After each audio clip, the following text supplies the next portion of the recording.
kita terhadap Allah SWT. Kenapa adanya zon? Zon itu timbul daripada nafsu kita yang mencintai dunia. Nafsu kita yang selalu mengajak batin kita melihat keindahan dunia sehingga dia lupa kepada keindahan alam akhirat.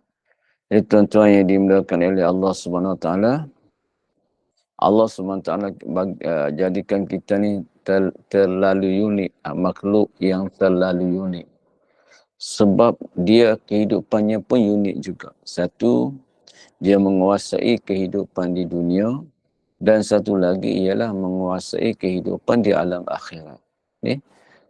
Tuan-tuan yang dikasihi oleh Allah Subhanahu Wa Taala, untuk melihat dua perkara ni, satu untuk melihat dunia dan satu lagi untuk melihat akhirat, Allah SWT bagi kita dua jenis mata. Satu, mata zahir. Mata zahir untuk melihat dunia, iaitu mata panca indera untuk melihat dunia. Dan satu lagi ialah mata roh, mata batin, mata hati, untuk melihat perkara-perkara yang tersembunyi di sebalik mata zahir tengok. Jadi tuan-tuan yang dikasihi oleh Allah SWT, kita lihat doktor dia ada dua mata. Ahli-ahli geologi dia pun ada dua mata. Ahli sastrawan pun dia ada dua mata. Semua orang yang cerdik pandai ni, dia guna dua mata. Kalau dia guna satu mata saja tak cerdik. Dia kena guna dua mata. Kita tengok orang ahli geologi. Orang biasa-biasa ni tengok laut tu biasa saja.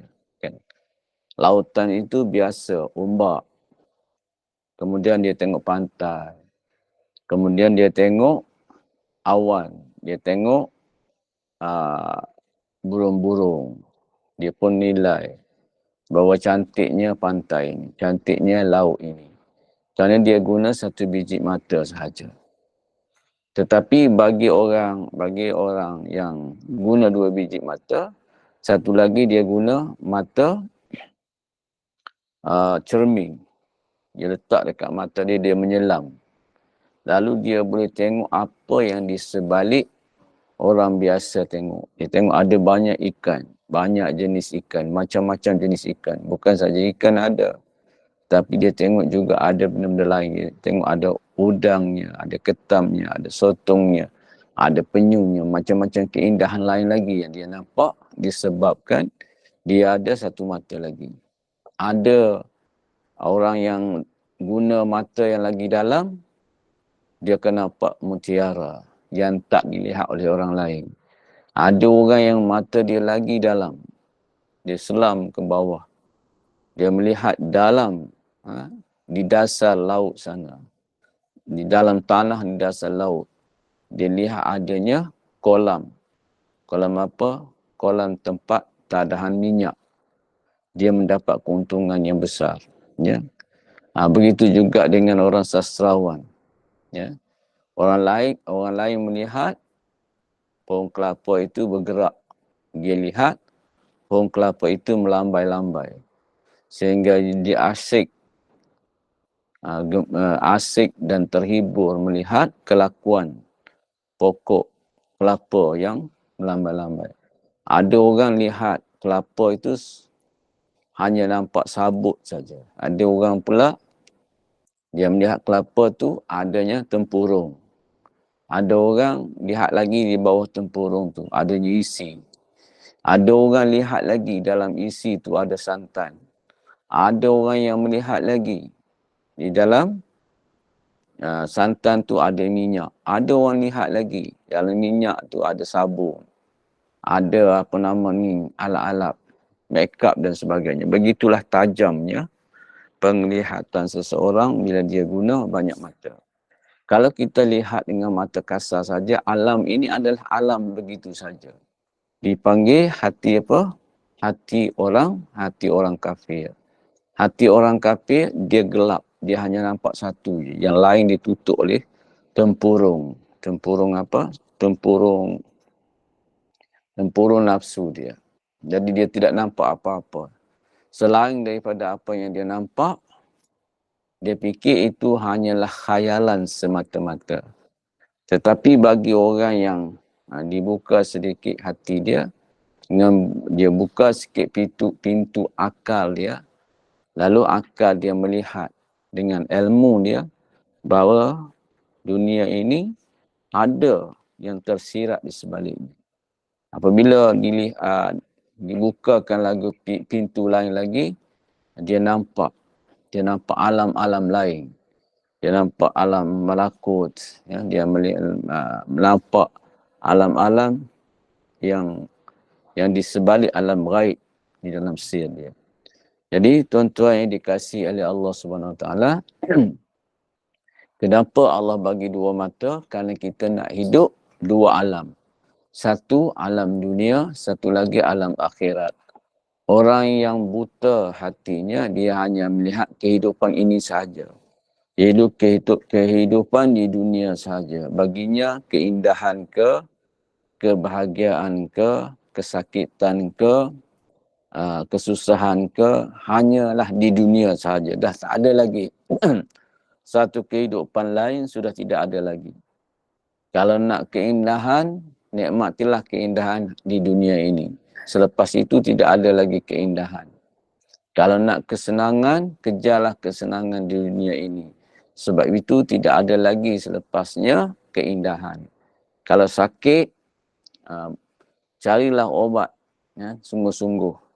Kerana di sini saja yang sakit. Kemudian tidak ada lagi. Apabila kita mati, berakhirlah kehidupan.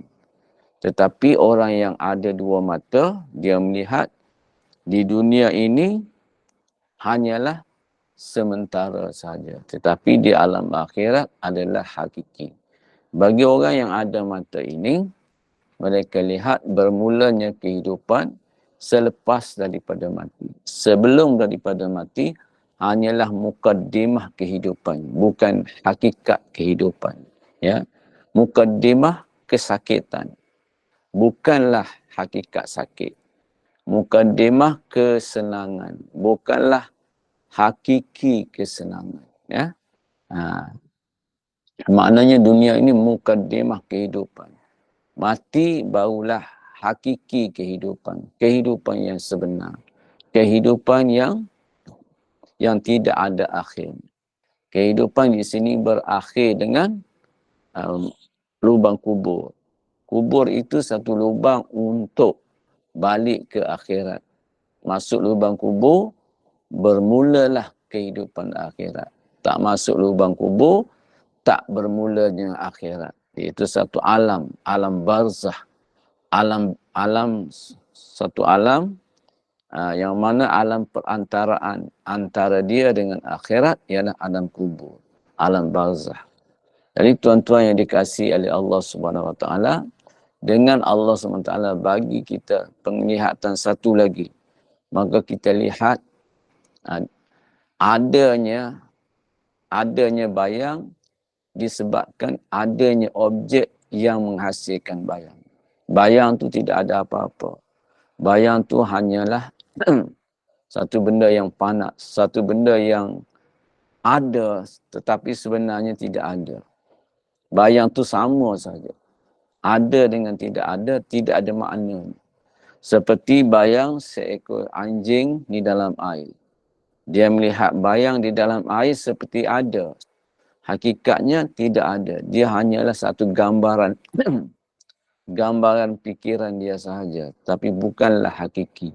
Jika anjing itu tertipu dengan bayang dia sendiri, maka dia akan jadi rugi. Begitulah juga kita. Jika kita terpedaya dengan bayang kesenangan di kehidupan dunia ini, kita akan rugi. Jika kita tertipu dengan bayang kesakitan, maka kita rugi. Hakikat kesakitan sebenar bukan di sini, bukan di dunia. Dunia ini hanyalah bayang sahaja. Dia tidak ada makna.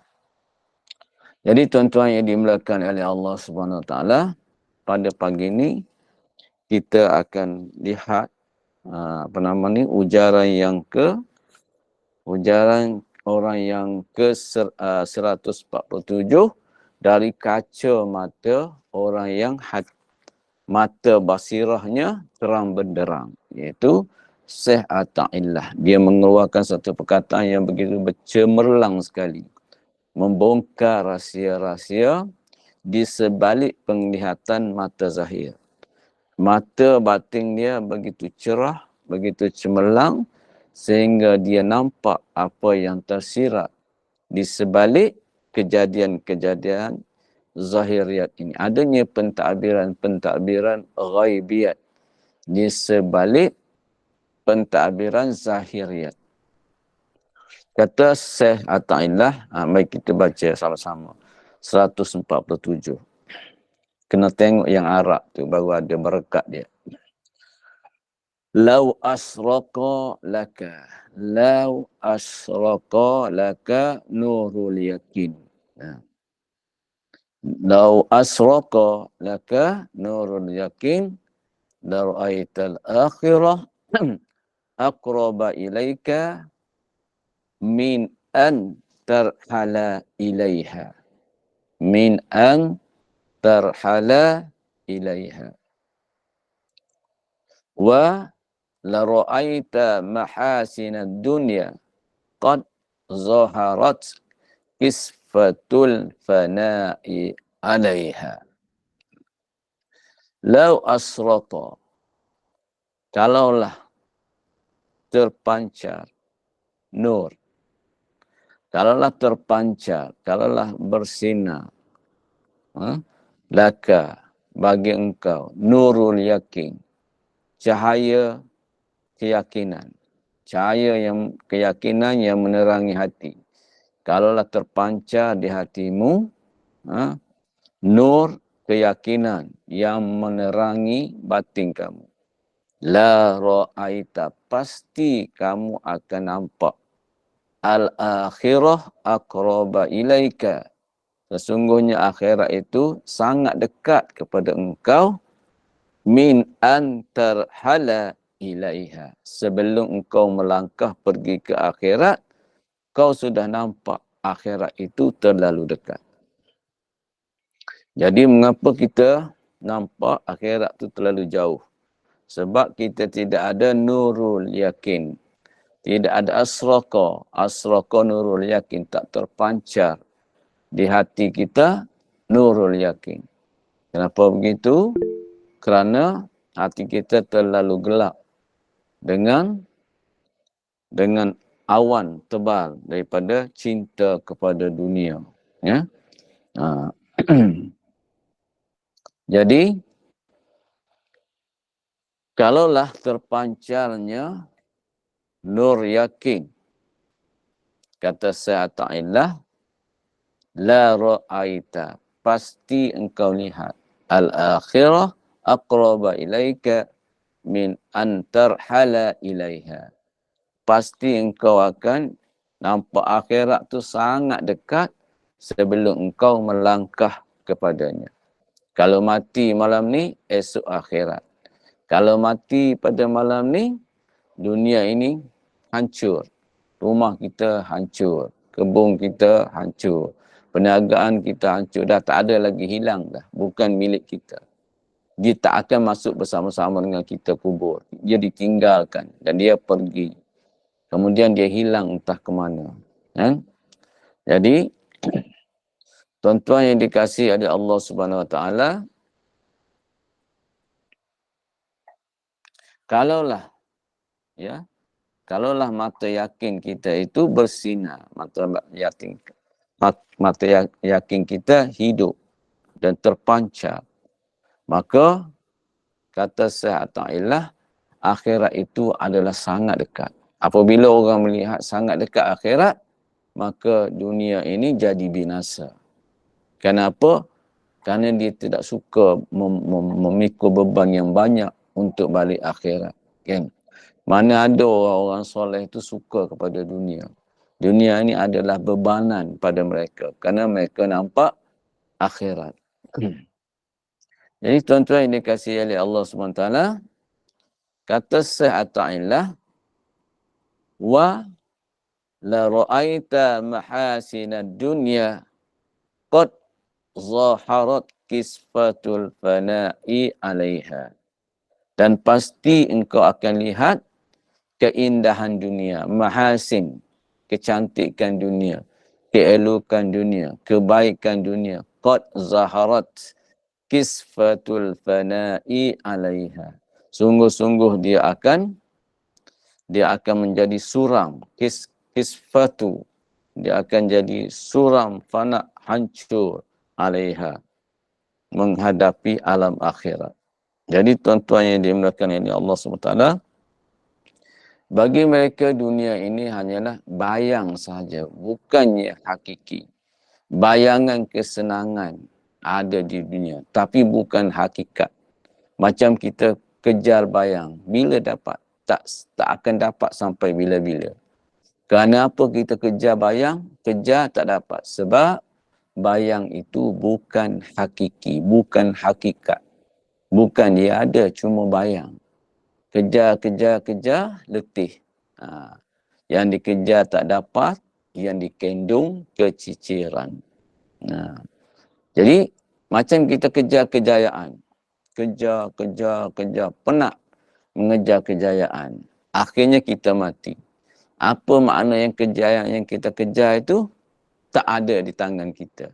Kita masuk kubur, tak ada benda yang kita kejar.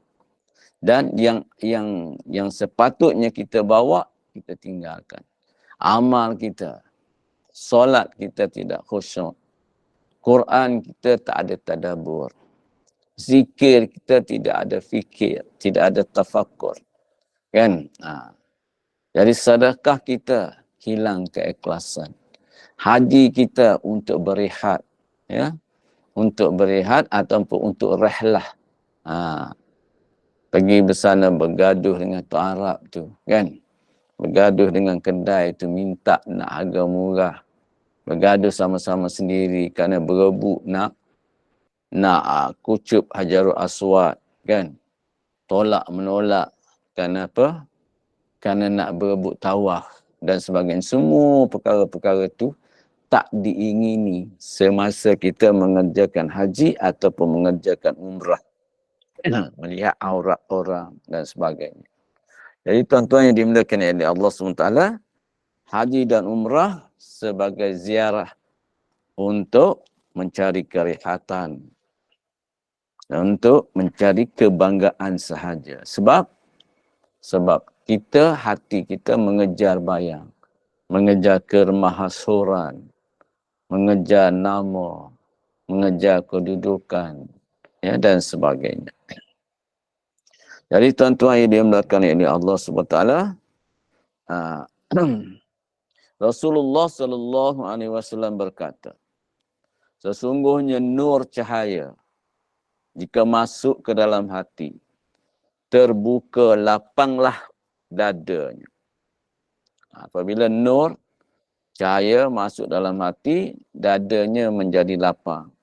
Kerana apa lapang? Sebab dia lihat dunia ini benda yang sangat kotor. Dan hatinya begitu gembira dengan amalan-amalan akhirat yang bersih. Tidak ada amalan akhirat yang kotor. Banyak mana kita sembahyang tak akan mengotorkan jiwa kita jika kita buat dengan ikhlas. Tetapi kalau dunia kita ambil banyak, dia akan memberi kesan sampingan pada diri kita. Akan ada dengki, akan ada riya, akan ada takabur, akan ada ujub, akan ada hubujah, akan ada hubur riasa, akan ada hubuman, akan ada taqadum dan sebagainya. Banyak sangat penyakit-penyakit. Kan? Tetapi kalaulah nur cahaya masuk dalam hati, dia akan nampak. Dia akan nampak betapa bernilainya solat 2 rakaat. Dia akan dapat melihat betapa berharganya nilai 1 subhanallah. 1 subhanallah ni terlalu bernilai. Satu kali satu orang abid lihat, ya, Lihat Nabi Sulaiman berjalan di atas udara. Lalu dia sebut Subhanallah. Daripada sebutan Subhanallah yang ikhlas dia kagum dengan kerajaan Sulaiman itu naik satu cahaya ke langit. Lalu Nabi Sulaiman melihat adanya cahaya daripada bumi naik ke langit. Lalu dia perintah angin supaya turun tempat yang datangnya cahaya. Lalu angin bawa dia turun di hadapan satu orang abid yang sedang memuji kerajaannya. Lalu dia tanya, apa yang kamu buat di sini? Kata si abid, saya tidak buat apa-apa. Kata Nabi Sulaiman, tentu ada kamu buat satu amalan yang mana cahaya naik ke langit dan aku nampak. Kata abid tadi, aku hanya berkata Subhanallah. Kata Nabi Sulaiman, satu Subhanallah, kamu lebih berharga daripada kerajaan Sulaiman bin Daud alaihissalam. Begitu sekali. Di alam akhirat besok, ada orang duduk di surga yang bawah akan tercium satu bau yang sangat harum. Lalu orang ini tertanya-tanya, bau yang begitu harum ini datang daripada mana? Lalu dia diberitahu datang daripada penghuni sebelah atas. Lalu dia tanya, apakah amalannya? Amalannya dengan kamu hanya berbeza satu, subhanallah. Begitulah amalan-amalan akhirat ini begitu bernilai. Tetapi apabila mata akhirat tertutup, kita hanya lihat nilai-nilai dunia yang sebenarnya tak bernilai pun. Apabila balik akhirat, tidak ada apa-apa pun dalam kubur. Kan? Kecuali kalau kita jadikan dia keuntungan akhirat. Kita jadikan dia sebagai sedekah. Kita jadikan dia sebagai alat untuk kita belajar ilmu, untuk kita fisabilillah dan sebagainya. Ketika Nabi SAW ditanya, ya Rasulullah, apakah yang demikian itu? Ada tandanya. Jawab Nabi SAW, ya. Iaitu merenggangkan diri dari dunia, tipuan dan condong kepada akhirat yang kekal. Dan membuat persiapan untuk menghadapi maut sebelum tibanya maut. Orang yang cerdik ini ialah orang yang diberi taufik bahawa dia akan mati. Lalu dia membuat persiapan nak menghadapi mati. Ada orang pula dia tahu dia mati, tetapi dia tidak mahu buat persiapan untuk mati. Lalu apabila dia mati, orang buat persiapan untuk dia. Ada orang selepas mati baru dia nak buat persiapan. Ada orang sembelih kambing lah, sembelih ayam lah, buat pulut lah, buat nasi dagang lah untuk dia yang sudah mati. Tetapi sebelum mati, dia longgokkan harta banyak-banyak. Jadi tuan-tuan yang dimuliakan oleh Allah SWT, Anas radhiyallahu berkata, ketika Rasulullah SAW sedang berjalan berjumpa dengan seorang pemuda daripada sahabat Ansar, Rasulullah SAW lalu bertanya, bagaimanakah keadaan kamu wahai Harisah? Pada pagi ini, kaifa asbahta ya Harisah? Bagaimanakah keadaan kamu wahai Harisah? Jawab Harisah radhiyallahu anhu, saya kini menjadi seorang mukmin yang sebenar. Rasulullah SAW berkata, hai Harisah, perhatikan perkataanmu. Sebab setiap kata itu harus ada bukti yang hakiki. Maka berkata Harisah, ya Rasulullah, jiwaku jemu dengan dunia. Sehingga saya bangun malam dan berpuasa siang hari. Kini seolah-olah aku berhadapan dengan aras dan melihat ahli surga sedang menziarahi satu pada yang lain. Sebagaimana seolah-olah aku melihat ahli neraka sedang menjerit-jerit di dalamnya. Baginda sallallahu alaihi wasallam bersabda, engkau telah melihat, maka tetapkanlah, jangan berubah. Istiqamahkanlah, jangan berubah. Seorang hamba yang telah diberi nur iman di dalam hatinya, Harisah berkata, ya Rasulullah, doakan aku mati syahid. Maka Rasulullah sallallahu alaihi wasallam berdoa untuknya. Dan pada ketika suatu hari ada panggilan untuk berjihad. Ya Hailullah il-Kabir, wahai kuda Allah, segeralah ke medan jihad. Maka dialah yang pertama menyambut dan pertama kali mati syahid.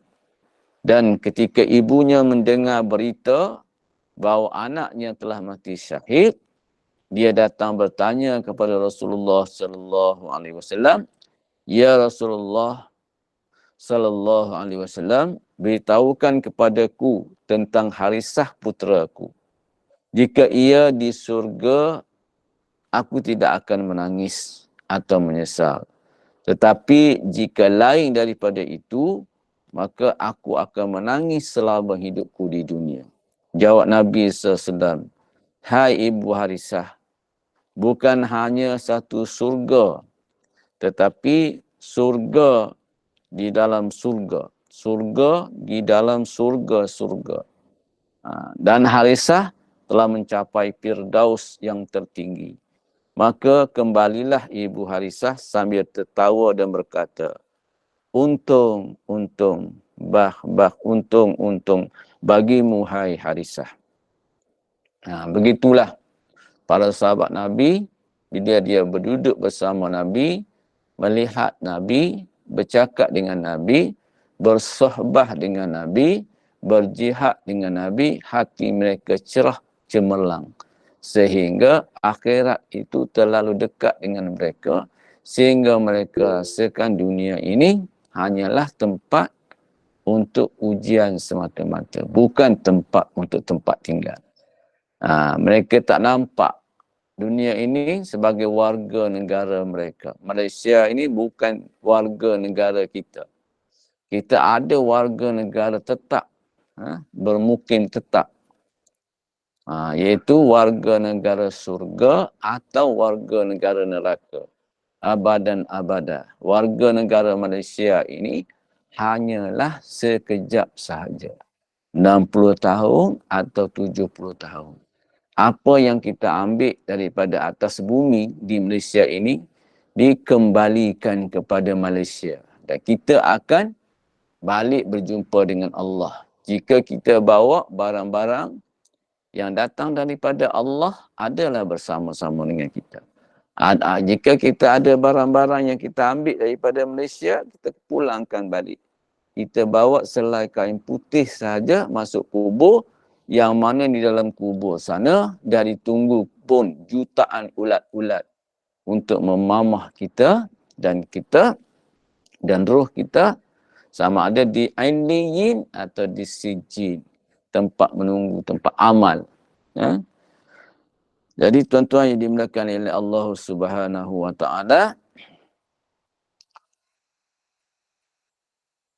Anas radhiyallahu anhu juga berkata, pada satu hari Muaz bin Jabal masuk ke tempat Nabi SAW sambil menangis. Maka ditanya oleh Nabi SAW, bagaimanakah keadaanmu pagi ini hai Muaz radhiyallahu an?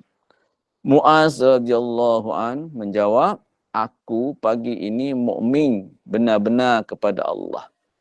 Baginda Nabi SAW bersabda, tiap kata-kata yang benar itu harus ada bukti hakikatnya. Maka apakah bukti pernyataanmu itu wahai Muaz? Jawab Muaz radhiyallahu anhu, ya Nabi Allah, kini jika aku berada di waktu pagi, merasa mungkin tidak sampai ke petang hari. Kata Muaz, wahai Rasulullah, bila aku berada di waktu pagi, aku tak mungkin lagi sampai waktu petang. Mungkin di celah-celahnya datang Malikul Maut mengambil nyawaku dan aku tak sampai pun waktu petang. Bila aku berada di waktu petang, aku tak yakin aku akan sampai ke pagi. Takut di celah-celah itu datangnya Malikul Maut. Ya. Aku pagi ini mukmin yang sebenar, kata Muaz, jika waktu petang aku merasa tidak mungkin sampai waktu pagi dan tiap melangkah dan kaki aku merasa mungkin tak dapat melangkah langkah yang kedua. Kerana mungkin langkah yang pertama untuk dapat langkah yang belum sempat lagi nak melangkah langkah yang kedua, sudah pun datang malaikat maut mengambil nyawa. Begitu sekali mereka rasa dekatnya akhirat. Sebab itulah mereka hidup di atas dunia ini jujur, tulus. Apabila mereka berniaga dengan jujur, dengan tulus. Kerana mereka takut semasa dalam asyik berniaga dikejar oleh maut dan mati di tempat berniaga. Sedangkan hati tak jujur dan tak mulus semasa menjalani perniagaan. Apabila mereka bertani, mereka berkebun, mereka takut. Kerana dalam asyik mereka berkebun, mereka dikejar oleh maut. Lalu mereka ditangkap oleh maut sedangkan hati mereka tidak jujur ketika mereka berkebun. Begitu juga ketika mereka mengambil upah, makan gaji. Mereka sebab itulah para sahabat ni kehidupan mereka jujur, bersih. Sebab mereka berjiwa bersih kerana takutkan akhirat. Kalau mereka menjadi pegawai, pegawai yang bersih. Kalau mereka jadi peniaga, peniaga yang bersih. Jika mereka jadi pengubat ataupun doktor, mereka mengubat dengan cara yang bersih. Kan? Kalau mereka bertani, mereka bertani dengan cara yang bersih. Sebab itulah kehidupan mereka bayangan.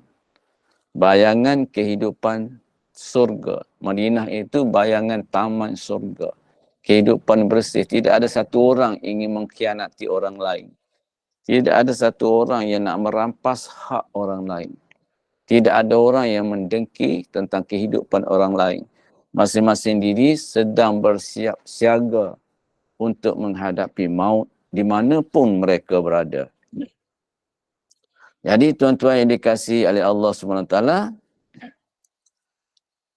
kata Muaz, dan terlihat kepadaku seolah-olah manusia semua telah dipanggil untuk menerima suratan amal bersama dengan nabi-nabi dan berhala-berhala yang disembah selain daripada Allah. Juga seolah-olah saya melihat seksa ahli neraka dan pahala ahli syurga. Maka bersabda Nabi, engkau telah mengetahui, maka istiqomahkanlah perasaanmu itu. Istiqomahlah basirahmu.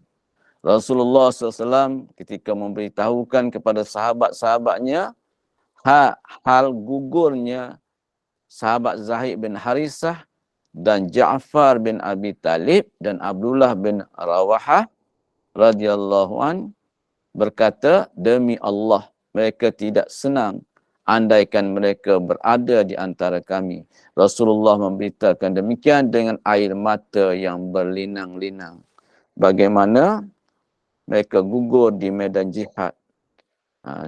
Nabi SAW kirimkan mereka menjadi pahlawan-pahlawan dan mereka menjadi ahli syahid. Orang yang mendapat kedudukan yang tinggi selain daripada Nabi dan Rasul adalah mujahid-mujahid yang memberi nyawa dan darah kepada agama. Kita nak bagi harta pun kedekut, kan? Nak bagi usaha, nak bagi kedekut harta tu lain satu hal. Kedekut nak ucap subhanallah pun kedekut. Nak ucap selawat pun kedekut. Nak beristighfar pun kedekut. Semuanya kedekut. Apalagi nak bagi darah dan nak bagi nyawa. Tinggalkan keluarga, tinggalkan tanah air, tinggalkan kesenangan. Serahkan daging untuk dicocok, untuk dipanah, untuk dipenggal. Serahkan nyawa untuk dikorbankan di jalan Allah Subhanahu Wa Taala. Allah Subhanahu Wa Taala berkata dalam Al-Quran, fasalli li rabbika wanhar. Engkau bersolatlah, engkau berserta dengan pengorbanan. Solat dan pengorbanan. Solat ini, dia punya ruh solat itu adalah pengorbanan. Pengorbanan terhadap agama. Jika tidak ada pengorbanan, nilai solat itu rendah. Kan? Sebab itulah kita lihat 2 rakaat solat para sahabat jauh lebih berharga daripada solat kita. Walaupun mereka hanya solat 2 rakaat saja, mereka mengatasi beribu-ribu rakaat kita. Kan? Sebab solat mereka berserta dengan pengorbanan. Bukan saja pengorbanan harta, tapi juga pengorbanan darah, daging dan nyawa mereka. Ujaran yang ke-148. Ma hajabaka anillahi wujudu mawjudin ma'ah. Walakin hajabaka anhu tawahumu mawjudin ma'ah. Kata Sa'atallah, ma hajabaka anillah wujudum mawjudin ma'ah. Tiada suatu benda pun yang menghijab engkau, yang boleh wujud menjadi penghijab antara engkau dengan Allah. Tak ada benda wujud pun yang boleh menghalang engkau, yang menghijab engkau kepada Allah. Walakin hajabaka anhu tawahumu mawjudin ma'ah. Tetapi yang menghijabkan engkau bukanlah benda, bukanlah sesuatu perkara itu. Bukanlah matahari yang menghijabkan engkau. Bukanlah harta yang menghijabkan engkau. Bukanlah air yang menghijabkan engkau. Yang menghijabkan engkau itu ialah waham. Tawahumu mawjudin ma'ah. Kerana ada waham bersama kamu. Bila kamu lihat matahari, kamu nampak matahari itu wujud. Sebenarnya matahari itu tak wujud, itu bayang saja. Bayang kudrat Allah. Allah Subhanahu Wa Taala ciptakan bayang bernama matahari untuk melihat hakikat di sebalik bayang tu. Apa dia hakikat di sebalik bayang? Bayang ialah kudrat Allah. Betapa maha berkudratnya Allah menggerakkan matahari. Betapa maha beriradahnya Allah menjalankan matahari daripada timur dan barat. Dengan pancaran matahari, dalam ilmu Allah, Allah menggerakkan air sungai mengalir. Dengan ilmu Allah, dengan tenaga cahaya matahari itu, dia menggerakkan udara sehingga menjadi angin, sehingga menjadi ribut. Kan? Itu semua untuk melihat kudrat Allah, bukan nak melihat matahari. Macam kita lihat wayang kulit. Wayang kulit tu tak ada apa-apa, bayang saja. Tak ada apa-apa pun. Yang bergerak itu bukan wayang kulit. Yang bercakap itu bukan wayang kulit. Kan, yang mendengar itu bukan wayang kulit. Yang pergi ke sana kemari itu bukan wayang kulit. Itu adalah permainan dalang. Itu adalah gerakan tangan dalang. Itu adalah kata-kata dalang. Itu adalah kehendak dan keinginan dalang untuk menyempurnakan sebuah cerita. Jadi kita lihat bayang, kita sangka bayang tu hidup. Bayang tu tak hidup. Yang hidup tu sangkaan kita. Kita lihat air, kita lihat makanan, kita lihat minuman, semuanya kita lihat bayang. Bayang-bayang kudrat. Kita tak lihat hakikat. Hakikat di sebalik air itu kudrat Allah untuk menghilangkan dahaga. Kita tak lihat bayang makanan. Bayang di sebalik makanan itulah kudrat Allah untuk mengenyangkan kita. Semuanya tu, kalaulah tak ada zon, tak ada waham, jelas kita lihat sifat Allah terbentang luas di hadapan mata kita. Jadi tuan-tuan yang dimuliakan oleh Allah SWT, sehataillah beritahu kita, tiada sesuatu benda yang menghijab engkau daripada Allah. Tetapi yang menghijab engkau, persangkaan engkau, waham, zon engkau. Adanya sesuatu di samping Allah. Sebab segala sesuatu selain daripada Allah, pada hakikatnya tidak wujud. Macam bayang, ia tidak wujud sebenarnya. Adanya bayang tu kerana ada objek saja. Tak ada objek, tak ada bayang. Sebab yang wajib ada hanya Allah. Sedang yang lainnya terserah kepada belas kasih Allah untuk diadakan atau ditiadakan. Seorang arif berkata, adanya makhluk semua ini bagaikan adanya bayang pohong di dalam air. Maka ia tidak akan menghalangi jalannya kapal perahu. Maka hakikat yang sebenar, tiada sesuatu benda pun yang wujud di samping Allah untuk menghijab engkau daripada Allah. Hanya engkau sendiri mengira bayang itu sebagai sesuatu yang wujud. Lain contoh, seorang yang bermalam di suatu tempat. Tiba-tiba pada malam hari ketika ia sedang buang air, terdengar suara angin yang menderu masuk ke lubang. Sehingga seakan-akan sama dengan suara harimau. Maka ia tidak berani keluar. Tiba-tiba pada pagi hari ia tidak melihat bekas harimau pun. Maka ia tahu bahawa itu hanya tekanan angin yang masuk ke lubang. Maka ia tiada tertahan kerana harimau, hanya kerana sangkaannya ada harimau. Sebenarnya harimau tu tak ada. Oleh kerana malam yang sepi, bunyi angin yang masuk ke lubang, dia sangka bunyi suara harimau. Bila dia bangun pagi esok, tak ada pun bekas harimau. Yang dia takut nak keluar itu kerana sangkaannya ada tapi bendanya tak ada. Macam orang sangka hantu ada tempat gelap lah. Hantunya tak ada, sangka dia saja ada. Berapa banyak orang mati kerana ditangkap oleh hantu. Berapa banyak orang yang mati kerana diterkam oleh hantu, tak ada pun. Tapi kenapa ramai orang takut hantu? Kerana adanya zon, kerana adanya sangka sahaja. Gelap sunyi itu tempat duduk hantu. Dia tak takut ular, kan? Dia tak takut lipan. Dia tak takut jengking. Tetapi dia takut hantu. Benda yang ada, dia kata tak ada. Benda yang tak ada, dia kata ada. Begitulah lebih kurang ya ujaran yang kita belajar pada pagi ini. Pertamanya, Sa'ata'illah nak beritahu kita adanya nur yakin. Ya, adanya nur yakin menyebabkan akhirat itu dekat dengan kita. Ya. Satu langkah, nak langkah kali kedua dah tak mungkin dah. Langkah yang pertama, angkat kaki, nak langkah yang kedua dah ditangkap oleh maut. Berkelip, buka dan nak berkelip semula tu dah ada ditangkap oleh maut. Jadi, itu adalah persangkaan kita. Yang tuan-tuan yang dimuliakan oleh Allah SWT, orang yang bersinar mata hatinya melihat akhirat itu terlalu dekat. InsyaAllah kita ke muzakarah jika ada.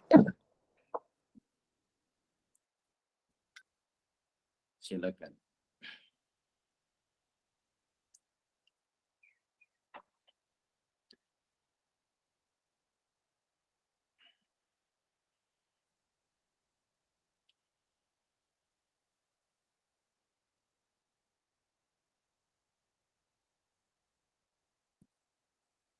Kalau tak ada, kita tangguh dengan tasbih kifarah dan suratul Asr.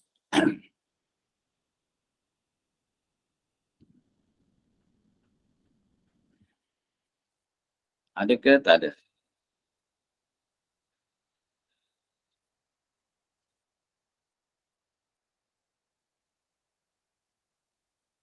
Alhamdulillah, syukur kepada Allah Subhanahu Wa Taala.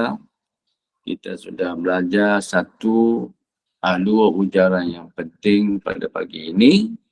Semoga Allah SWT beri taufik kepada saya dan juga taufik kepada tuan-tuan supaya kita dapat faham perkara ini yang menjadi bekal kepada kita dalam kita buat amal untuk menghampiri Allah SWT. Dan kita sudah dengan tasbih kifarah dan suratul Asr. Subhanallah wa bihamdihi, subhanakallahumma wa bihamdika, asyhadu an la ilaha illa anta, astaghfiruka wa atubu ilaik. Subhana rabbika rabbil izzati amma yasifun, wa salamun alal mursalin, walhamdulillahi rabbil alamin. Amin ya rabbal alamin. Assalamualaikum warahmatullahi. Amin. Assalamualaikum Ustaz. Assalamualaikum. Terima kasih Ustaz. Terima kasih Ustaz. kasih. Terima Assalamualaikum. kasih Ustaz. Assalamualaikum.